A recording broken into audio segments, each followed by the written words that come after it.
Hey folks, Bougie Bubba here, brought to you by Bubba's Bougie Tea Company. I've got another really cool bougie product to review. This one I've had for some time. It's the KitchenAid siphon coffee maker. This is what it looks like right here. Consists of two parts. Here's a kettle, which I have filled with spring water because I'm bougie. And this is kind of a globe. Here's a screen. So essentially this is a kind of an automatic French press coffee maker that does it a little bit in reverse. You put the screen in here,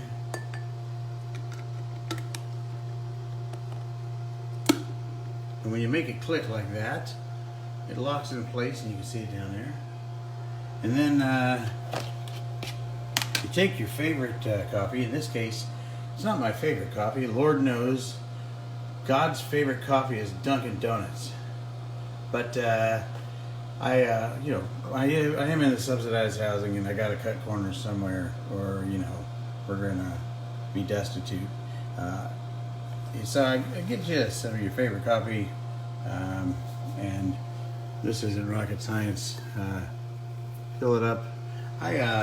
Normally I use a spoon to do this. Sorry folks for the Blair Witch moving all over the place. I really need a cameraman. My son would be, but he's busy because evidently the Fortnite Battle Royale or whatever dropped last night, and he's got to, Lord knows, he's got to spend forever and a day on it for the next week or whatever. I don't know. I really have to talk to him about his productivity. So there we go. Not that much coffee in this good, but usually, it works just like any other. My ex-wife used to say that it was 1 scoop for every 2 cups, and then 2 more for the pot, and that was how she did it. And it always made a right tasty cup of coffee. Nothing against her for that. I mean, But obviously, because I have this and she doesn't, she was about as impressed with this product as she was with me. But I got it for her for Christmas, huh?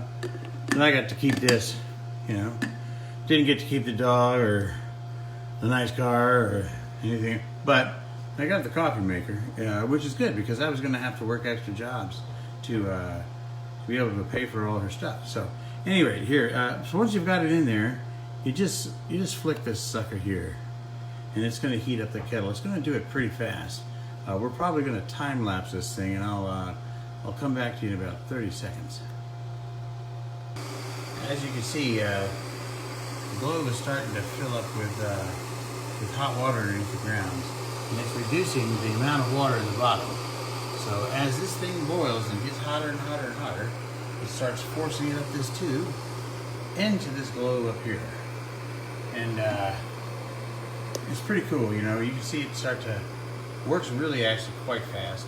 Once it gets going, it's going to be pretty quick. But the magic's going to happen in just a minute or two as this thing empties out down the bottom.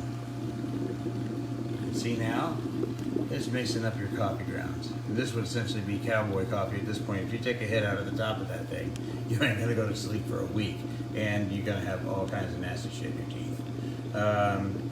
So here we go. And as this thing still forcing the last bit of water out, when it does, it's an automatic. When it gets dry, it's gonna automatically shut the burner off, and you'll hear it click usually. Any second now. Kind of like watching paint dry. Sorry about that, folks. I'm new at this.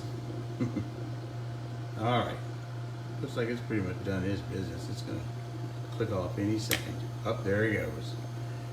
Now it's going to create a vacuum because of the temperature disparity between the two things. Look at that temperature disparity. How's that for some hillbilly learning? And sooner or later, it'll happen quick.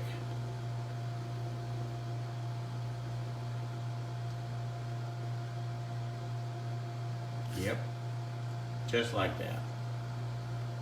So now you can see all you have left up top is a bunch of wet grounds, and you have your coffee that's been pulled through the strainer on the bottom.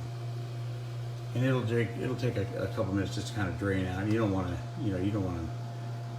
basically do it too early or waste a bunch of coffee. And usually, if I get impatient and I do it too early, it also results in me dribbling scalding hot coffee all over my fingers, and that's a whole lot of fun.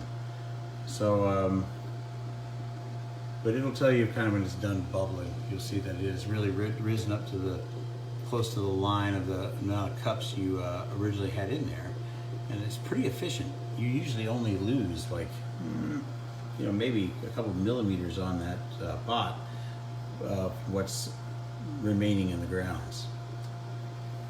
So, just to speed this up, I'll risk the. All right, let it go. You son of a gun. That's the other thing is if you try to do it too early. There we go. Now here, let it drain. And move that over to a stand, so don't dribble coffee all over the place.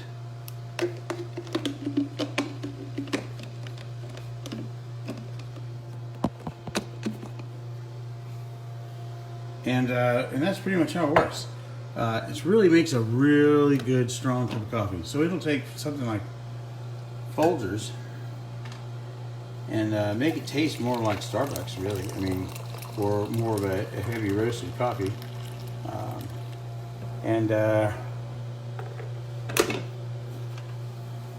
And there you have it.